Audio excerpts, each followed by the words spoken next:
Hello friend, welcome to my channel Smileys little world. നമ്മളിവിടെ summer തുടങ്ങി, അപ്പം നമുക്ക് പ്ലാന്റ് ചെയ്യുന്നതിൻ്റെ കാര്യം ഒന്ന് കാണാം. എന്നോടൊപ്പം പോന്നോളൂ.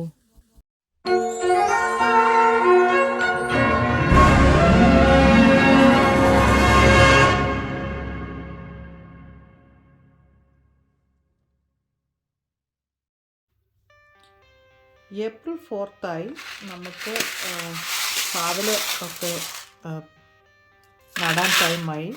നമുക്ക് ഉണങ്ങി വെച്ചിരിക്കുന്ന പാവലും പയറും ഉണ്ട്. നമുക്കതിൽ കുറച്ചെടുത്ത് നമുക്ക് വെള്ളത്തിലിടാം.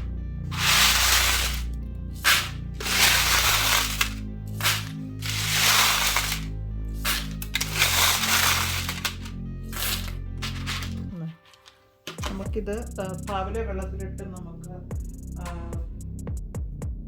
ഇത് പ്ലാന്റ് ചെയ്യാനുള്ള സമയം ആയി വരുന്നുണ്ട്. അപ്പം നമുക്ക് അത് വെള്ളത്തിലിട്ട് കുതിർത്തെങ്കിലേ അത് വളരുകയുള്ളൂ.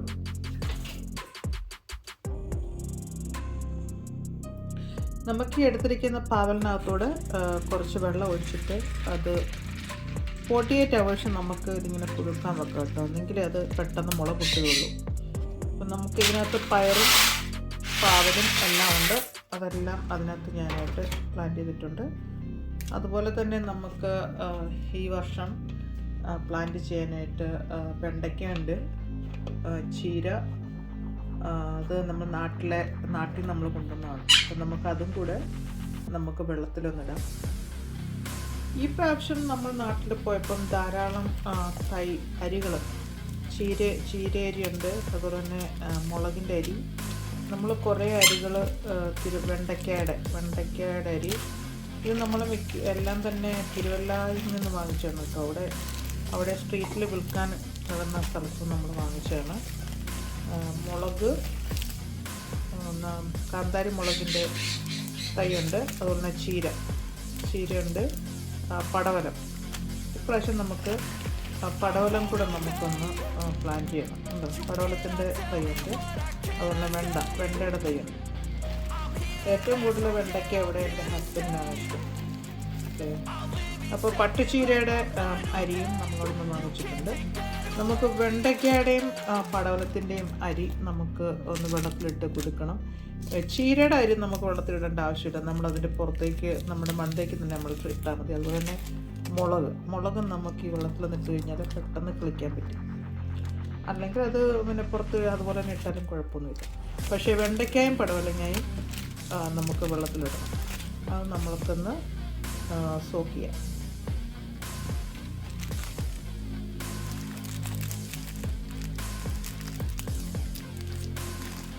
തിരുവല്ല പ്രൈവറ്റ് ബസ് സ്റ്റാൻഡിൻ്റെ അടുത്തായിട്ട് ആണ് ഈ ചെടികൾ വിൽക്കാനായിട്ട്, ഇതിൻ്റെ അരികൾ വിൽക്കാനായിട്ട് അവിടെ ആൾക്കാർ വിൽക്കുന്നത്. നമുക്ക് എല്ലാ തൈയും അവിടുന്ന് കിട്ടും.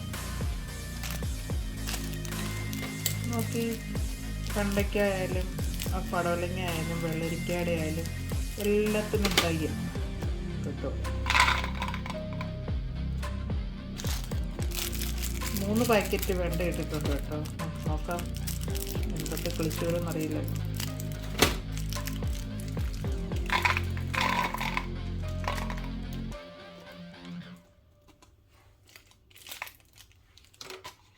അത് നമുക്ക് സോക്ക് ചെയ്ത് വെക്കാം.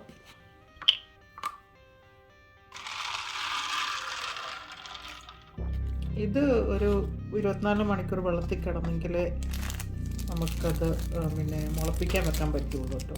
അതുകൊണ്ടാണത് സോക്ക് ചെയ്ത് വെക്കുന്നത്. അതുപോലെ തന്നെ നമുക്ക് പടവലത്തിൻ്റെ അരി കിട്ടിയിട്ടുണ്ട് കേട്ടോ. നമുക്കത് പടവലത്തിൻ്റെ അരിയും നമുക്കിടാം. പടവലവും പാവയ്ക്കയും ഞാൻ ഒന്നിച്ചാണ് ഒരു പന്തലിലാണ് കയറ്റി വിടുന്നത്. ഇവിടെ നമ്മൾ ഇന്ത്യൻ കടയിൽ തൈ വാങ്ങിക്കുവാണെങ്കിൽ ഒരു തൈക്ക് നമ്മൾ $2 കൊടുക്കണം. അപ്പോൾ അതിനെക്കാട്ടി ബെറ്റർ നമുക്ക് തന്നെ പ്ലാൻ ചെയ്തെടുക്കാമല്ലോ. പാവയ്ക്ക എപ്പോഴും ഞാൻ നന്നായിട്ട് ഹാർവെസ്റ്റ് ചെയ്യും. അതുപോലെ തന്നെ ഞാൻ നാട്ടിൽ നിന്ന് കൊണ്ടുവന്ന ഒരു പയറാണ്, പിന്നെ ഒരുമാതിരി അച്ചങ്ങപ്പയർ മാതിരിയുള്ളത്. ഈ പ്രാവശ്യം ഇതും ഞാൻ പ്ലാൻ ചെയ്യുന്നുണ്ട്. അപ്പോൾ അത് നമുക്ക് ഇതിനകത്തിട്ട് നമുക്ക് സോക്ക് ചെയ്യാം. അല്ലേ, വലിയ പയർ.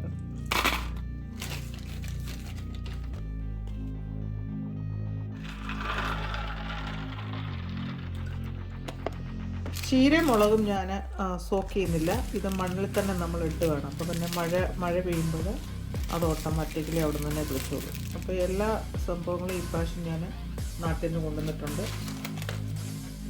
തിരുവല്ലയിൽ നിന്ന് വാങ്ങിക്കണ തൈ ഈ കടയിൽ നിന്നാണ് കേട്ടോ.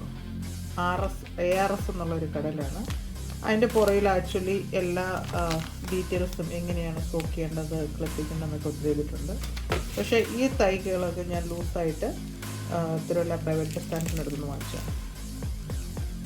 അപ്പം നമ്മൾ പടവലം, അതുപോലെ പടവലത്തിൻ്റെ അരിയും വെണ്ടയ്ക്കയുടെ അരിയും പാവലിൻ്റെ അരിയും പയറിൻ്റെ അരിയും നമ്മൾ വെള്ളത്തിൽ സോക്ക് ചെയ്തിട്ടുണ്ട്. അപ്പം നമുക്ക് ഒരു 24 മണിക്കൂർ ഇത് സോക്ക് ചെയ്തതിന് ശേഷം നമുക്കതിൻ്റെ ബാക്കി അത് അടുത്ത മുളപ്പിക്കുന്ന ഭാഗം പുറകാതെ കാണിക്കാം. ഓക്കെ, അപ്പം നിങ്ങൾക്ക് എൻ്റെ വീഡിയോ ഇഷ്ടമായാൽ please subscribe, like and share. എൻ്റെ കിളികൾ നല്ല ബഹളമാണ്. അപ്പം നമുക്ക് അടുത്ത ഇപ്പോൾ ഇത് മൊത്തം ഞാൻ സോക്ക് ചെയ്യാനായിട്ട് ഇട്ടിരിക്കുകയാണ്. 24 മണിക്കൂർ ഞാൻ ഇതേപോലെ സോക്ക് ചെയ്തതിന് ശേഷം ഞാനത് പിന്നെ കിഴി കെട്ടി വെക്കും മുളയ്ക്കാൻ വേണ്ടിയിട്ട്. ഓക്കെ, അപ്പോൾ അതിൻ്റെ സെക്ഷൻ ഞാൻ പിന്നെ കാണിക്കാം. അപ്പോൾ ഇപ്പോൾ എങ്ങനെയാണ് സോക്ക് ചെയ്യേണ്ടതെന്നാണ് കാണിച്ചത്. ഓക്കെ, അപ്പോൾ നിങ്ങൾക്ക് എൻ്റെ വീഡിയോ ഇഷ്ടമായാൽ please subscribe, like and share. Give me the valuable comments and I will see you in my next video next week. Bye guys.